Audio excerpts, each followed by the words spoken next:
Should the West now have a more sympathetic approach to Hamas in light of their involvement in the release of Alan Johnson? In the light of Hamas's involvement in the release of Alan Johnston, should the West now take a more sympathetic approach to them? Well, Douglas Murray, you better start on that. Well, the answer is no. Of course not. I'd like to know who it was who was booing in the audience. I'd like to know who the Hamas supporter is in the audience there. Hamas is a terrorist organization which makes a fetish out of the murder of Jews. And I'd like to know who it was who thought that that movement was a good thing. This, incidentally, if you don't mind Jew murder, let me tell you what these people were doing just a couple of weeks ago to their own co-religionists in the Gaza, where they went to their next-door neighbors and threw people off buildings and shot people in the back when they were running away. And you think now this is a rehabilitated organization because they posed for the release of a journalist? All because right. they posed and organized that to look good?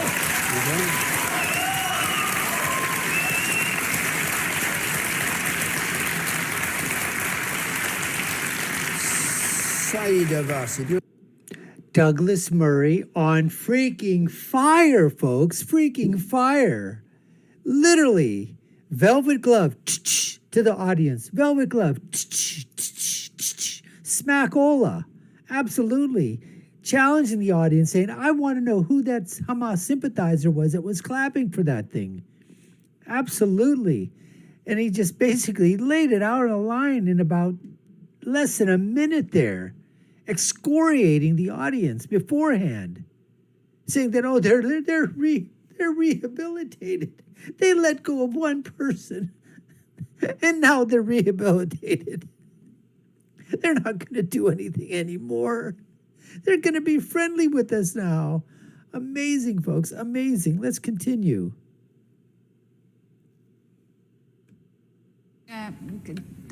I don't understand, Douglas, most of what he says. I mean, I appreciate the comments that you make, but Douglas, you make them with such venom and such bizarre language. No. You know, with bizarre language that it really doesn't help. I'm sorry, you can cozy up with Hamas, you can hug Hamas if you want. Douglas, you've had your fair share. Let us speak. Saida. It doesn't help. We need to look forward for things. Oh my God, these people are such stupid, moronic idiots. This lady, Saida, oh my goodness, you know, she's what, 10 years old? I mean, I know she's older than that. She's going to be a minister one day. And she says that Douglas is the one that's using language. He doesn't understand his language. This lady doesn't understand with her name and her background. She's Muslim. What the hell would happen to her if Hamas, they would throw her off a building probably. They would put her in jail. They wouldn't even allow her to do that. She's able to be she's a shadow minister right now. One day she's going to be a minister in the government of England, in the government of Great Britain. And she doesn't understand how Douglas can be so passionate about a terrorist organization like Hamas using the language. That's the only language that these terrorists are going to understand. You have got to not allow these people to bully you. I think that I actually welcome the fact that Hamas were actually involved in the release of this person, and it was the first step. But we must be very clear about Hamas in terms of moving forward. Should we appreciate them? Well, I hope that any organisation would help in the release of a hostage, and I think that we need to be very clear about this. In the recognition of Hamas, the principles, the quartet principles, have been very, very clear. Hamas, if it is to be a responsible government, must recognise the state of Israel. It must denounce violence. They'll never do that, lady. They'll never do that. So what we have to send out the message to Hamas is, this is a first step, but you know what the table rules are, and if you're prepared to come to the table, then maybe we can think about it. How do you distinguish between them and the way we negotiated with the IRA? I think we said exactly the same. Without them doing any of these things? No, well, we did. We made it very, very clear. They have to denounce violence. They have to be prepared to put down their arms. And they have to be prepared to recognise. I mean, they were not saying that they do not recognise the existence of Britain or did not want that state to exist. They were committed to a united Ireland, and they didn't have to give up that claim during the negotiations. Hamas still have Mr. Shalit. Anyway, they still own Mr. Shalit. Okay, the answer to your question is no. there should be no change in policy. But I think the question that we need to look at now is, why haven't we been negotiating with them from the start? Now, okay, I understand all the points. They are a terrorist organisation, and they are causing horrific acts of violence there, No and killing ship, Sherlock. way No too many ship. people. One person is too many. Way too many people. But no, the issue is, we asked the Palestinians, one of the parts of negotiating with the Palestinian Authority was for them to form a democratically elected parliament. They elected Hamas. Now, I'm not saying that Hamas is necessarily a really great party, but because we asked them to do this, are we not behind the fact that they've put Hamas in power? We've been neglecting the Palestinian Authority. We haven't given them a state, and we haven't even helped them on their way to find a solution here. And I think if we started to do that, if we started to help find the solution, then maybe Hamas wouldn't be in power. But yes, we should be negotiating with Hamas as a political organisation, not as a terrorist group. The woman at the back there in spectacles. How can you call Hamas a terrorist organisation? Well, they replied to Israel bombing them and bombing on Lebanon. And how can you call them a terrorist organisation because they killed? Surely this government is a terrorist organisation for all the thousands of innocent civilian women and children they have killed in Iraq. How can you say Ed Miliband. in the illegal war? It wasn't even. All right, Ed Miliband. Look, I think That right there, folks, that right there, that girl, that face right there, that is just, to see this, this is the face, folks. That's the face of liberalism. That's the face of a leftist. That's the face of a person that does not love her country. Basically, she's calling Great Britain a terrorist government, a terrorist nation. That's the kind of guff that she's been fed. That's the kind of guff that she's swallowed. Hook, line, and freaking sinker. I mean, this is what's happening to the kids and children in America. This is what's happening to kids and children in Australia, in other Western European countries like Great Britain. This is what is happening. This is the downfall, folks. This is what our kids are learning, either in school, through liberal and leftist and socialist and Marxist teachers, through the rewritten historical books that they're reading, through the internet, through the people that they coalesce around, leftists with leftists. And that's what's happening right there, folks. That is it in a nutshell. You saw exactly the venom that she was bringing, that Great Britain is a terrorist nation in illegal war, and she's comparing them to Hamas. How do you fight that, folks? How do you fight that ideology that's instilled, ingrained in these kids like this at such a young, early age? Reply to Israel bombing them and bombing on Lebanon. And how can you call them a terrorist organisation because they killed? Surely this government is a terrorist organisation for all the thousands of innocent civilian women and children they have killed in Iraq. How can you say Ed Miliband. in the illegal war? It wasn't even. All right, Ed Miliband. Look, I think this is a very difficult issue because Hamas was part of a democratically or an elected government. But the thing I would say to the person who asked the question is, I don't think we can negotiate or have political conversations, discussions with Hamas at the moment because for two reasons, and Saida said this. First of all, they don't recognize the state of Israel, and I think everyone agrees, I think most people agree anyway, that a two-state solution has to be the solution in Israel-Palestine, and Hamas doesn't recognize that. And secondly, they haven't renounced violence. And the answer to David's question about why is this different from Ireland for Britain is that we're not a party to the conflict in the Middle East. And if we move in now and say that we are going to start negotiating or having political contacts with Hamas, where will that leave Israel? And where will that leave our relationship with Israel and our ability to get the kind of Middle East solution that Charlie rightly says that we need to move on? So when the Foreign Secretary, the new Foreign Secretary, I won't say he's your brother because it's totally irrelevant, but when he acknowledged what he called the crucial role played by Hamas Was he going down the wrong road, do you think? And when an early day motion signed by Alex Salmond saying we shouldn't preclude contact with Hamas, is that right or wrong, do you think? Well, look, I don't think David was signalling a change in our approach to Hamas. Okay.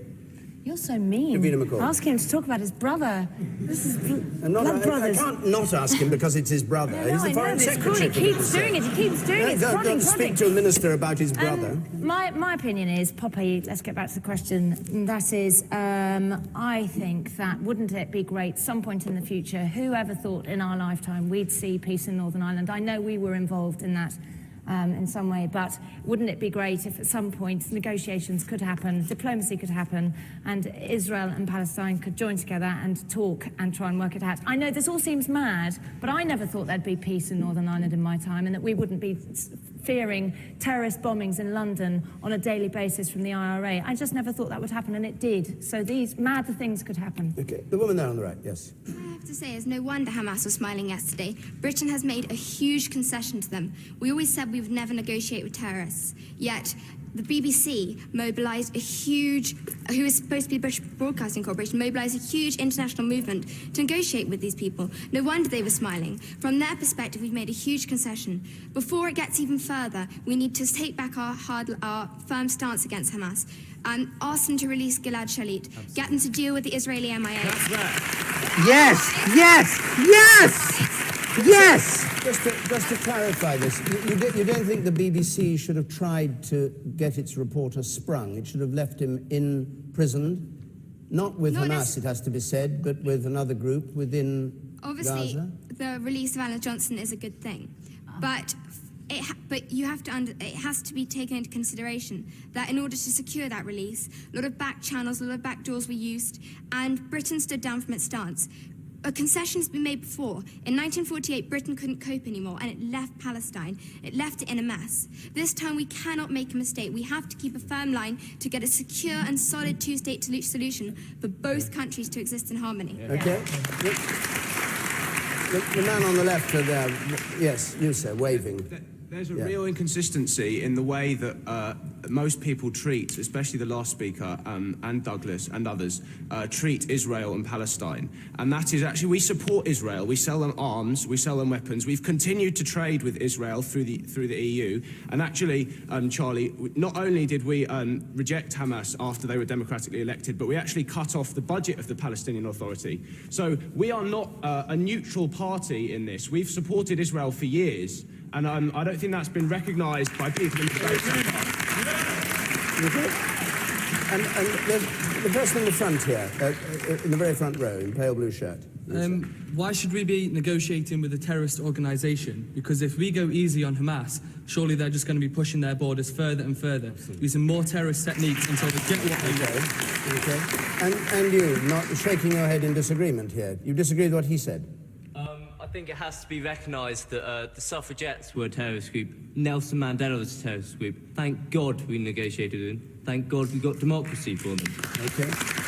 And the woman there with spectacles on, yes, and I can't remember which row you're in, yes, with the scarf. I think we absolutely need to be sympathetic to the Palestinian people. This is like the longest occupation in modern times. Yeah. Why would normal people decide to support like a terrorist group? Because they feel like they've got no other options. And we have supported Israel for so long and for way, way too long. Why too long?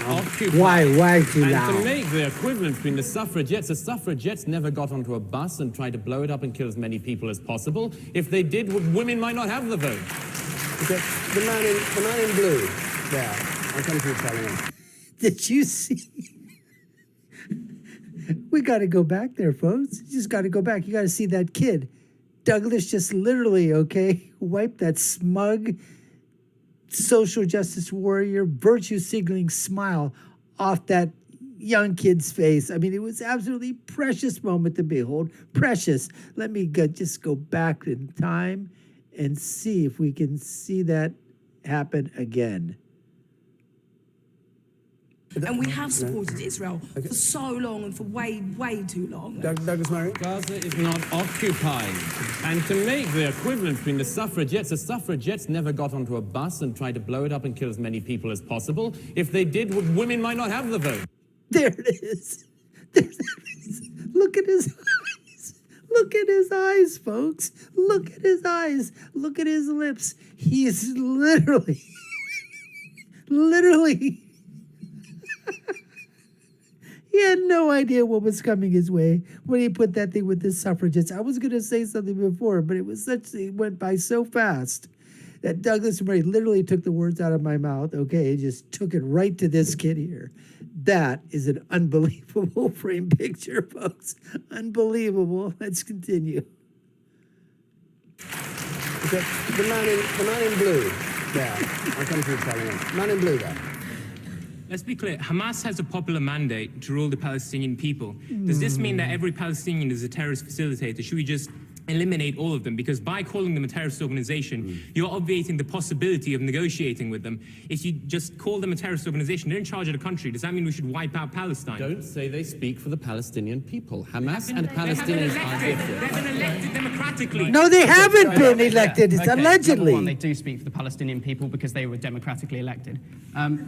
Secondly, and the other point Does he speak for you? He's in government. Yes, Does he he does, speak for you? because All he the was time? majority. No, not all the time, but I support him because he is the government. Well, he isn't the government by himself.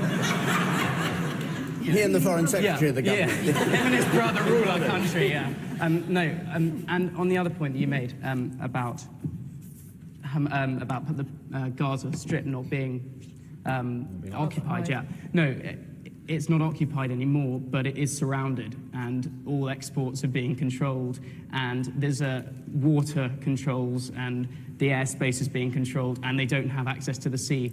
I'd call that an occupation just without the soldiers being there. Okay, right.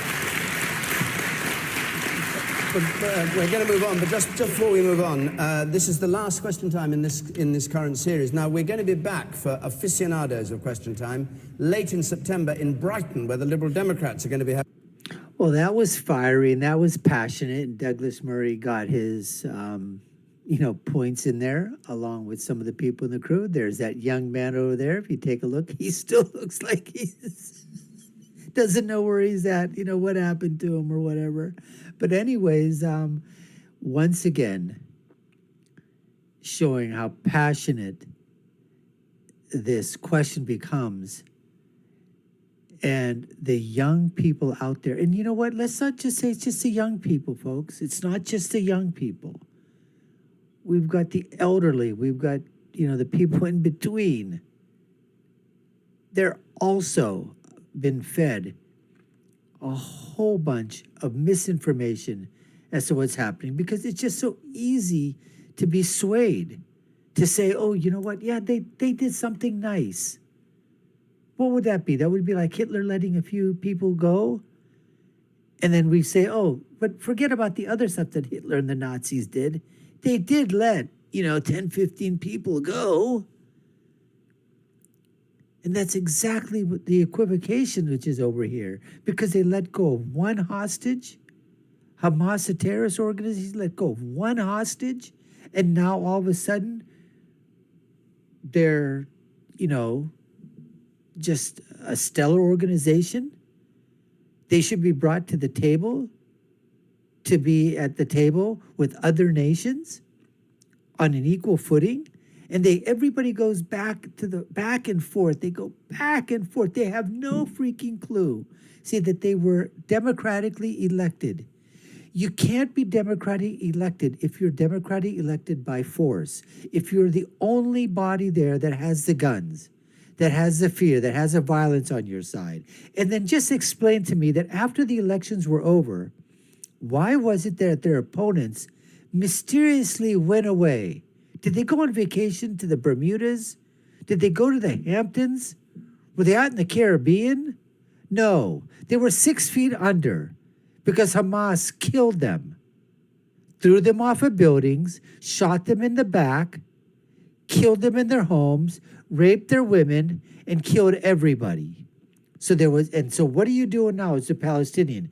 Are you going to say anything? Are you going to stand up and say that's wrong? Of course you're not. You're going to put your head down, and you're going to shut up, and you're going to do whatever you can to keep your family safe, and you're going to zip your lip and toss away the key. Anyways, folks, we appreciate you taking the time to watch. You've been watching the Dr. Nasir Shaikh Show. I've been your host. My name is Dr. Nasir. If we've earned your subscription, and you like our content, we'd love for you to subscribe to the channel. Like, share, and follow us. You know what to do. Check out our other video content. Links are above and below. My final thought is, when you're right, you're right. And when you're left, you're wrong. Until next time, folks, take care and stay safe.